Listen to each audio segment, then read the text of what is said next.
20 মাস হচ্ছে হাসান আরিফের ছেলে অ্যাডিকশনের কারণে রিহ্যাবে ছিল। লাইট হাউস নামে উত্তরাতে একটা রিহ্যাব সেন্টার আছে, সেখানে মোয়াজ ছিল 20 মাস।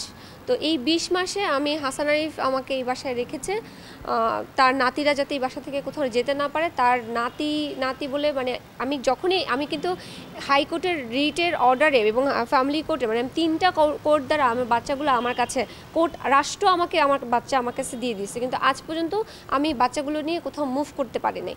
এই বাচ্চাগুলো এরা এখানেই আটকে রাখছে। তো আমাকে যেহেতু বাচ্চাগুলো এখানে রাখছে, আমাকেও এখানে বাধ্যগত হয়ে থাকতে হয়েছে। আমি এখানেই থাকছি।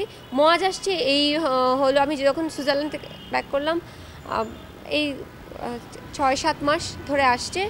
আর এই আসার পর থেকে তার এই প্রথমত ওই মেয়েটাকে মারধর করলো, ওই মেয়েটা ডিভোর্স দিয়ে দিল। এরপরে আমার সাথে শুরু হলো রিম্যারেজ করবে, বিয়ে করবে, হাসান আরিফ শাড়ি কিনে দেয়া, এই করা সে করে এগুলি করতেছিল। এরপরে হচ্ছে সে আমাকে মুখে বলতেছে বিয়ে করবে, কিন্তু বিয়ে করছে না, কিন্তু আমাকে সে ওই ব্যাড টাচগুলো করছে। যখন আমাকে ব্যাড টাচ করতে আসে, আমি তাকে বাধা দিই, তখন সে হচ্ছে আমাকে ফিজিক্যালি ইনজুর করে। আর যদি আমি বাধা দিতে পুরোপুরিভাবে না পারি, তখন হচ্ছে আমি ওই ব্যাড টাচের শিকার হই। তো এগুলোই হয়ে আসছে। তো এর মধ্যে তো চললো আন্দোলন আপনারা দেখেছেন, আমি রাজপথেই ছিলাম। তো আন্দোলন করতেছি, এদিকে মোয়াজ মানে হাসান আরিফের ফ্যামিলির এই অবস্থা। আমাকে কি করলো, আন্দোলনের সময় আমি 12 নম্বরের বাসাতে আইসোলেটেড। তারা মনে করেছে আওয়ামী লীগ আমাকে মেরে ফেলবে, তো তারা কোনোভাবে আমার সাথে আর ওই আন্দোলন সময়কালীন সময়টাতে আমার সাথে যোগাযোগ রাখে নাই। তো 8ই আগস্ট হচ্ছে আমার জন্মদিন, সেই দিন হচ্ছে আমি এই বাসায় আসলাম এবং তার হচ্ছে শপথ গ্রহণের তারিখ ছিল। তো সেদিন সে শপথ গ্রহণ করলো। এরপর থেকে হচ্ছে আবার তার ক্ষমতাগুলো দেখানো হয়েছে। 8 তারিখেই আমাকে হচ্ছে বলতেছে যে এবার তোমাকে ছিঁড়ে বিড়ে খাবো, এবার আমিও দেখব তোমার পপুলারিটি বেশি না আমার পপুলারিটি বেশি। আমি তো বুঝতেছি না আমার কিসের পপুলারিটি। শত্রুতা সৃষ্টি হলো যে তারা চায় না আমি তাদের সম্পর্কে মানে তাদের যে মুখোশটা সেটা আমি খুলে ফেলি, কারণ সেটা এখন উপদেষ্টা, তার মুখোশটা যাতে আমি না খুলে ফেলি। এই কারণে তো সব এভিডেন্স সে নিয়ে গেছে। তারা যে কোনোভাবে আমাকে আটকে রাখতে চায়। এই তথ্যগুলো আমার একতরফা না শুনে আমি যে তথ্যগুলো আপনাদেরকে দিচ্ছি, কাইন্ডলি তাদের কাছ থেকে জানেন যে এই মেয়েটা যা বলছে এটা সত্যতা কী।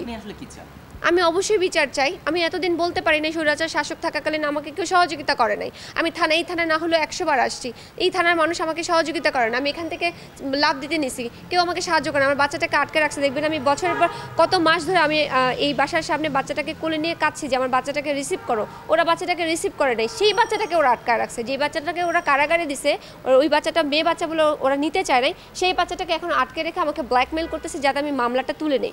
আমি নিজের ছুরি দিয়ে নিজের মাথায় আঘাত কিভাবে করব? নিজের মাথায় নিজে আঘাত করলাম, পিঠে কামড় কিভাবে আমি দিলাম? আমি কি ভ্যাম্পায়ার? পিঠে আমি কিভাবে নিজে কামড় দিলাম? আশ্চর্য কথাবার্তা এগুলি। কি মানে এই কথাবার্তা আপনারা কেন শোনেন? একজন পাগলের নেশাখোরের কথাবার্তা। আর আপনারা CCTV please check the CCTV footage check করেন, কে কাকে মেরেছে। আমি নিজে মারবো? অসংখ্য কামড়ের ছবি আমি ফেসবুকে দিয়েছি। এই কামড়গুলোকে আমাকে দিয়েছি? বলেন তো, ওনাকে জিজ্ঞেস করেন, আমার ঘাড় কি ঘুরে যায়? আমি কি পেছনে আমি কামড় দিয়েছি? এই অদ্ভুত কথাগুলো আপনারা কেন শোনেন? ওনাকে বলেন যা ওনারা বলতেছে, আমি যে কথাগুলো আপনাদেরকে বলতেছি প্রমাণ সহকারে বলতেছি, আপনাদেরকে সাথে নিয়ে আমি যেখানে মুভ করতেছি সাংবাদিককে সাথে নিয়ে মুভ করতেছি এবং আপনাদেরকে প্রত্যেকটা কথা প্রমাণ দিচ্ছি। যেটার প্রমাণ দিতে পারছি না সেইটার আমি নাম অভিযোগও করছি না বা ওরভাবে বলছিও না, কারণ আমার কাছে প্রমাণ আপাতত নাই। আপনারা ওনাকেও সেম একই কথা বলেন যে আপনি যে কথা বলতেছেন সেটার প্রমাণ দেন, প্রমাণ চান।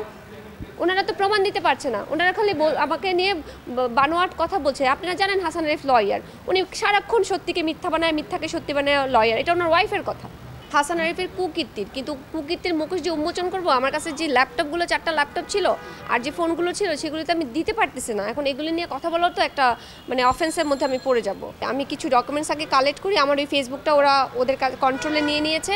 আমি কিছু ডকুমেন্টস আগে আপনাদেরকে দেই, তারপরে অবশ্যই আমি এটা নিয়ে কথা বলবো।